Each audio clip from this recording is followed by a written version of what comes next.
In this video I want to have a look at a band called Mayhem.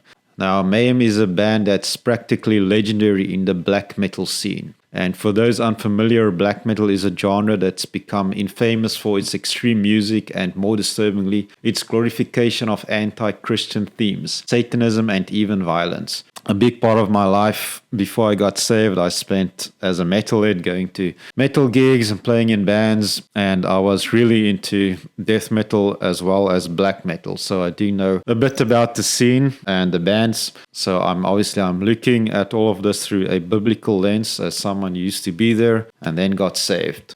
So Mayhem was founded in Norway in 1984, and they played a pivotal role in shaping black metal's sound and culture. Now, they weren't just a band, they helped create a movement that pushed a rebellion against Christianity and embraced the darkest aspects of human nature. But they didn't stop at just making music. They were heavily involved in some of the more shocking and violent moments of the black metal scene in the early days of black metal.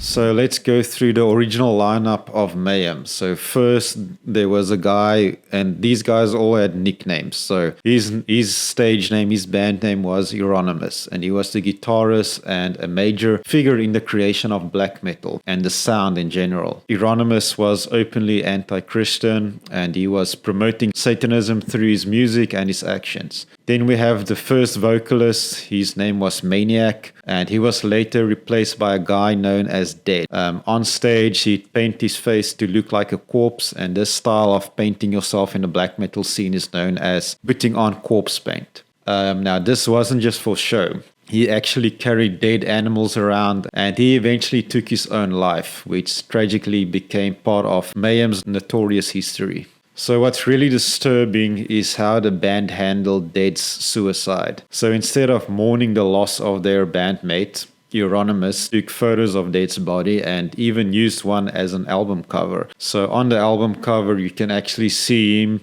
with a shotgun next to him, and his brain is lying next to his head. So this is where things get pretty dark, and I don't mean dark as in with just the music. This was a real glorification of death, something we know is completely opposed to what scripture teaches. In Psalm 139 verse 14 it tells us that we are fearfully and wonderfully made, and life is precious to God, but Mayhem treated it as something disposable.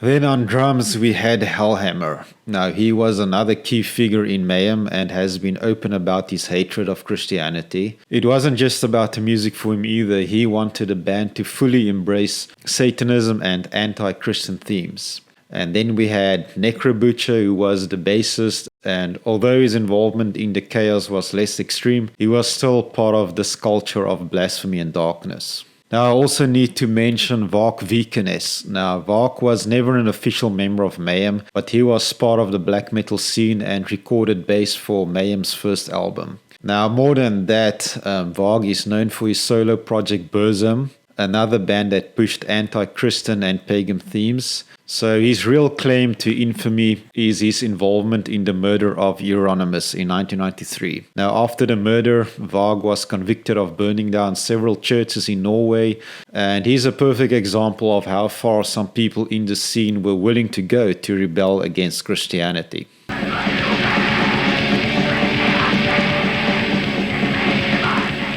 This is the type of music believed to be responsible for a wave of attacks on churches in Northern Europe. Called black metal music, it's overtly anti-Christian and synonymous with satanic worship. This church in Bergen, Norway was burnt to the ground. In all, 30 Norwegian churches have suffered a similar fate. Varg Vikernes, født 11.2.73, dømmes til en straff av fengsel i 21 år.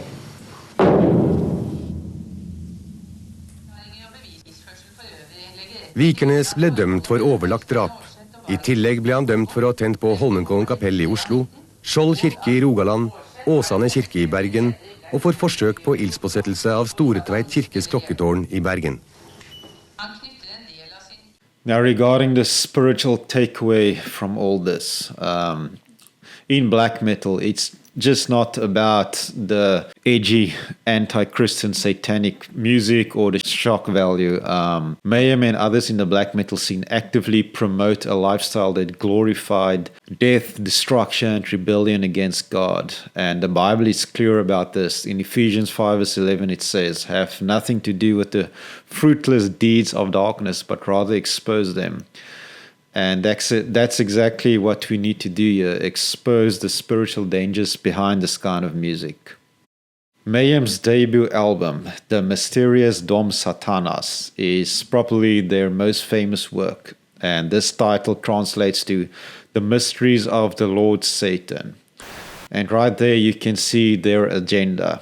This album is packed with anti-Christian lyrics, and black metal fans love it for how authentic or true cult, as they say in the black metal scene, it is. But this so-called authenticity is really about embracing the very things the Bible tells us to stay away from. They are not just attacking Christianity, they are actually glorifying Satan.